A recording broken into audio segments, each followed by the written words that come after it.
Hey everyone, we're going to dive into what feels like a perfect storm of events hitting the US right now.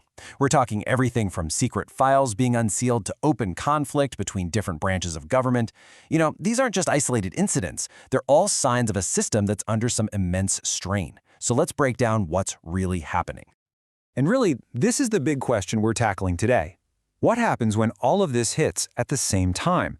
We're looking at a convergence of crises that aren't just happening side by side, they're actually interconnected, and they're testing the very fabric of accountability, law, and how the government is supposed to work.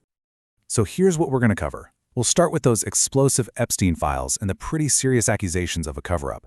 Then we'll look at how accountability for the powerful looks so different in the US compared to Europe.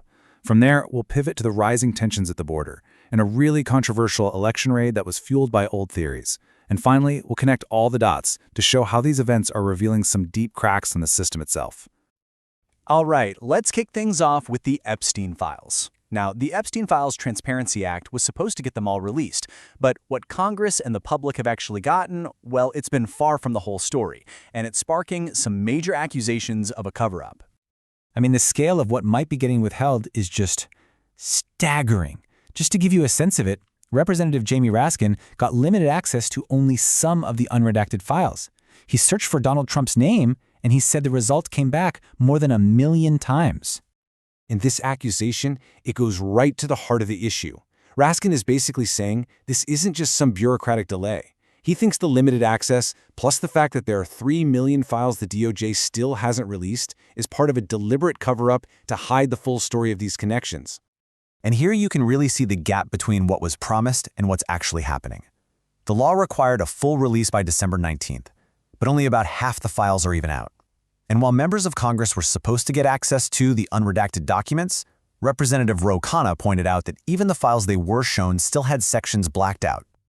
Now, the fallout from all these revelations has been dramatically different on opposite sides of the Atlantic.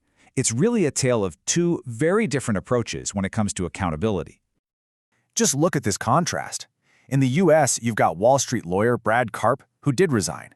But then you have Commerce Secretary Howard Lutnick, who's still in his job despite admitting he had more contact with Epstein than he first let on.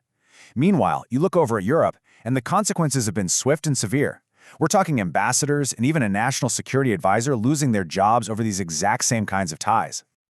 And this quote from Representative Ro Khanna just nails the question a lot of people in the US are asking. Are we going to let rich and powerful people just skate? It really gets at that fundamental question of whether there's one standard of justice for the elite and a totally different one for everybody else. Okay, let's switch gears to another point of major friction, the US border. What we're seeing here are clashes not just between agents and protesters, but totally conflicting stories coming directly from federal agencies. So, from the top, here's the official line. The acting head of ICE, Todd Lyons, frames his agents as the real victims in these intense, often violent encounters. He argues that they're just trying to enforce the law while dealing with dangerous protests. But then, you have this, a completely different take on the exact same situation. Representative James Walkinshaw doesn't see this as simple law enforcement at all. He sees it as the direct result of a political ideology, and he portrays the agents as just pawns in a much bigger and, frankly, more disturbing strategy. And this is a really telling example of how these official stories can change when the facts come out. During a raid in Idaho, federal agencies just flat out denied that children were being zip-tied. But then photos surfaced showing bruises on a 14-year-old U.S. citizen, and suddenly the story shifted. The FBI then clarified that no young children were zip-tied, which is a really subtle, but, a very significant change in wording. And that theme of, questionable federal action, it keeps going right into our next topic, election integrity. Here, we're seeing debunked theories from the 2020 election get recycled to justify a major federal raid. So, how did this even happen? Let's break it down. First, you have old, disproven claims of fraud from 2020 that get put into a new legal affidavit. Then, that affidavit is used to get a federal search warrant.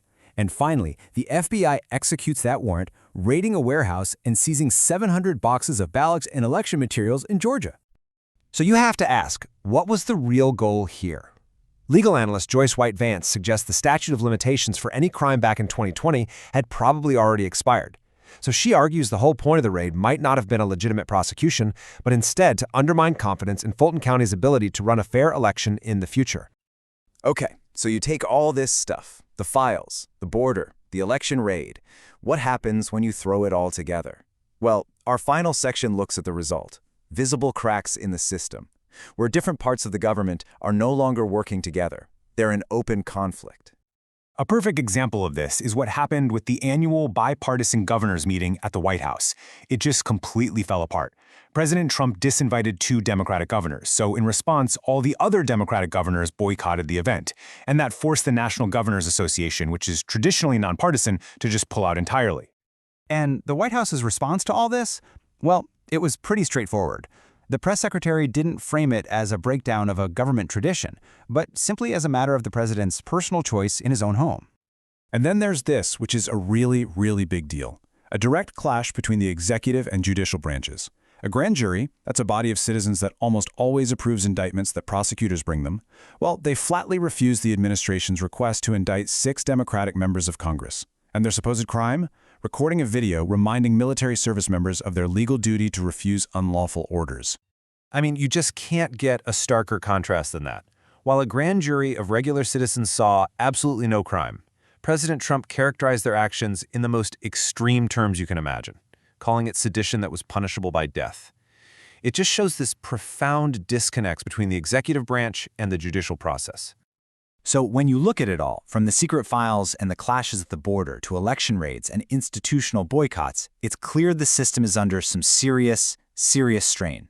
And that leaves us with one final question to think about. When the pillars of government start to clash with each other, who's the one that ultimately pays the price?